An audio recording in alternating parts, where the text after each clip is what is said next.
Okay, so this is a 2006 Victory Vegas, and we are about to change out this slave cylinder here and replace it with this one, which is the exact same, and that one there is got a very slow leak which ends up putting residue all over the exhaust. You can see a bit of it there.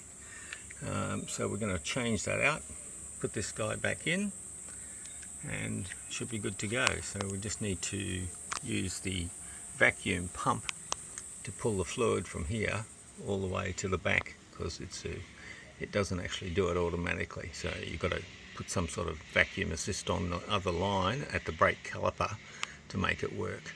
Just pull the boot off, and you can see the leaking fluid in the bottom of the cylinder there. That's where it's leaking. It's coming back up that shaft. So yeah, the shaft seems to be captured though. I don't know what I'm doing there. Anyway, I'll have to work that out in a sec. Okay, we've just discovered a bit of an issue.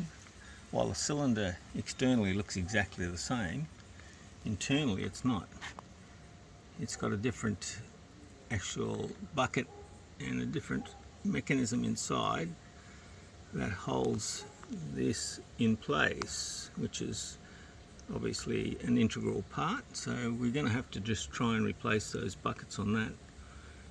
So we're off the road for the moment until we get this sorted out, unfortunately. Right, so here's the assembly for the pedal that pushes the plunger into the slave cylinder, and the issue is just this shaft here that we need to take off the round bit so that it can be just utilized as a normal plunger into the new cylinder.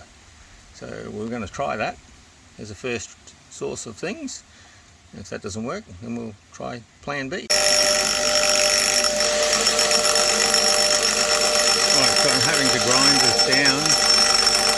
I'm going to grind this down so it'll fit in.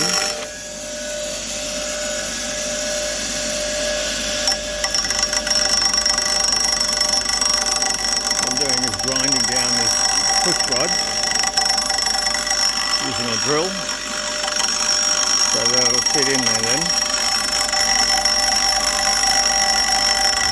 then. Alright, I've just come up with another little obstacle here, is that the thread inside there is metric, and the thread on the banjo bolt is imperial.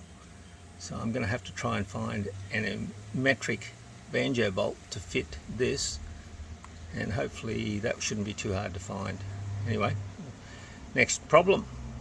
Okay, the next little obstacle I've found, I've got the new bolt, which is actually a 3/8 thread, this one here, and the problem is that the crush washer has got a little bit of play in it around the collar of the bolt, which on the other one it doesn't. So what I'm having to do is I'm having to make a new crush washer out of copper that'll be exactly the 3/8 thread, so there will definitely won't be a leak. But yeah, anyway, just another thing that's got to be done.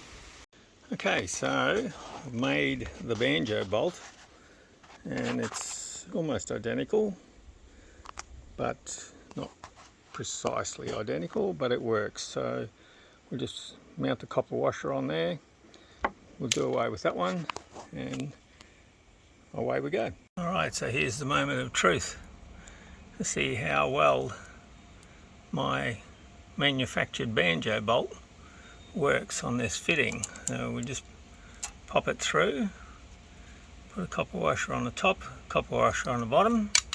Whoop. Put you back.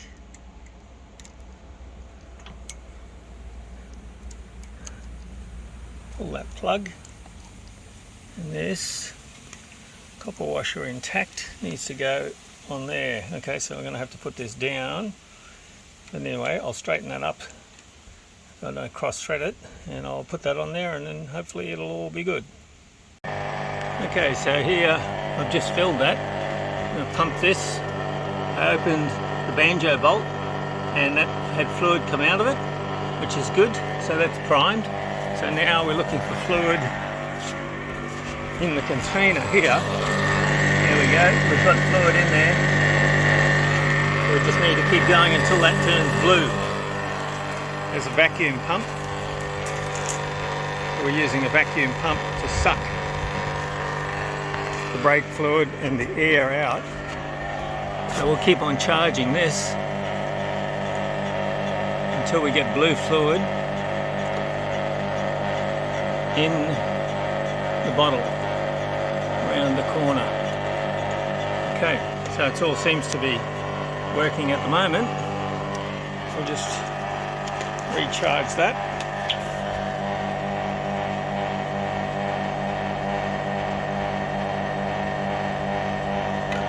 Repeat the exercise.